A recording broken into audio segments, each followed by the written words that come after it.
Hello दोस्तों, welcome to my YouTube channel Shraddha Mallik. आज की कहानी है कृष्ण जन्म कथा। यह बात द्वापर युग की है, जब धरती पर अधर्म का बोझ बढ़ता जा रहा था। राक्षसों ने धरती पर हाहाकार मचा रखा था। इस बात से बहुत परेशान होकर धरती माँ गाय का रूप धारण करके देवताओं के पास गई और उनसे कहा, हे देवतागण, मेरी रक्षा करें। इस राक्षसों का आतंक मुझ पर बढ़ता जा रहा है, इन्हें खत्म करें। धरती माँ की इस बात का देवताओं के पास कोई समाधान नहीं था। इस पर उन्होंने ब्रह्मा जी के पास जाने का निर्णय लिया और धरती माँ के साथ सभी देवता ब्रह्मा जी के पास गए। वहां पहुंचकर उन्होंने ब्रह्मा जी से विनती की, प्रभु, मेरे ऊपर से दैत्यों का यह भार कम करे, मैं बहुत परेशान हो गई हूँ। ब्रह्मा जी ने उनकी तरफ देखा और कहा, इसका उपचार सिर्फ भगवान विष्णु कर सकते हैं। देवी, आप उन्हीं के पास जाइए। ब्रह्मा जी का कहा मानकर उनके साथ धरती माँ और सभी देवतागण भगवान विष्णु के निवास क्षीरसागर पहुँचे। उस समय वो शेषनाग पर लेटे हुए आराम कर रहे थे। वहाँ पहुंचकर सभी ने उन्हें प्रणाम किया और पूरी कहानी सुनाई। पूरी कहानी सुनकर भगवान विष्णु ने कहा, हे देवी, परेशान न हो, मैं मनुष्य के रूप में पृथ्वी लोक पर अवतार लूंगा और पाप को खत्म करूंगा। उनकी यह बात सुनकर धरती माँ खुशी खुशी वहां से चली गई। इधर मथुरा में राजा उग्रसेन राज किया करते थे। वे दयालु राजा थे, लेकिन उनका बेटा कंस बहुत अत्याचारी और लालची था। उसे राजगद्दी का बहुत मोह था। एक दिन उनसे अपने बल से राजा उग्रसेन को सिंहासन से उतारकर जेल में डाल दिया और खुद राजा बन गया।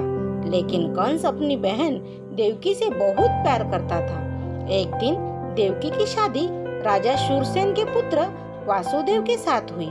शादी के बाद जब कंस देवकी को विदा करने लगा, तभी आकाशवाणी हुई कि देवकी की 8वीं संतान उसका वध करेगी। इतना सुनते ही कंस के पैरों तले जमीन खिसक गई और उसने देवकी और वासुदेव को जेल में डाल दिया। इसके बाद वह सोचने लगा कि देवकी की 8वीं संतानों में से कौन से नंबर का पुत्र मेरा वध करेगा। इस असमंजस के कारण उसने देवकी की सभी संतानों को मारने का निर्णय लिया। एक एक करके उसने देवकी की 6 संतानों को एक चट्टान पर पटक कर मार डाला।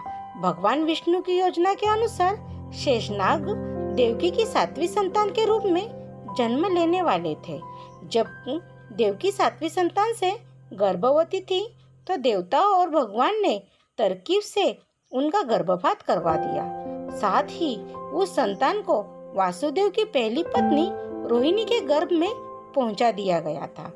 बाद में इस संतान को श्री कृष्ण के बड़े भाई बलराम के रूप में जाना गया। इसके बाद भाद्रपद के कृष्ण पक्ष की अष्टमी को रोहिणी नक्षत्र में देवकी की 8वीं संतान ने जन्म लिया। उसके जन्म लेते ही सारे सैनिक अपने आप सो गए। देवकी और वासुदेव की हथकड़ियां खुल गई और जेल के दरवाजे भी अपने आप खुल गए।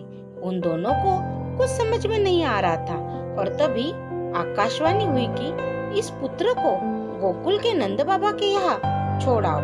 उन्होंने ठीक वैसे ही किया। उन्होंने टोकरी में श्री कृष्ण को लेटाया और यमुना के नदी के पार गोकुल में छोड़कर आ गए और वहां पढ़ने में सोई बेटी को अपने साथ जेल में ले आए। वासुदेव के वापस आने के बाद सब कुछ पहले जैसा हो गया। हथकड़ियां और जेल के दरवाजे वापस लग गए और पहरेदार होश में आ गए। होश में आते ही सैनिकों ने देवकी की 8वीं संतान की खबर जाकर कंस को दे दी। कंस दौड़ता हुआ जेल आया और देवकी की गोद से उसकी संतान को छीन लिया। इसके बाद जैसे ही कंस ने उसे मारने के लिए हाथ उठाया, वो उसके हाथ से छूटकर हवा में उड़ गई और बोली, दुष्ट कंस, मैं योग माया हूँ। तुझे मारने के लिए भगवान ने गोकुल में अवतार ले लिया है। अब तेरा अंत निश्चित है। इसके बाद श्री कृष्ण को मारने के लिए कंस ने कई राक्षसों को गोकुल भेजा, लेकिन कोई उनका बाल भी बांका नहीं कर पाया। अंत में उन्होंने कंस का संहार किया और मथुरा को उसके आतंक से आजादी दिलाई। तो बच्चों बताओ ये कहानी आपको कैसी लगी? Thank you. अगर ये कहानी आपको पसंद आई है तो प्लीज कहानी को लाइक कीजिए और मेरे चैनल को सब्सक्राइब कीजिए।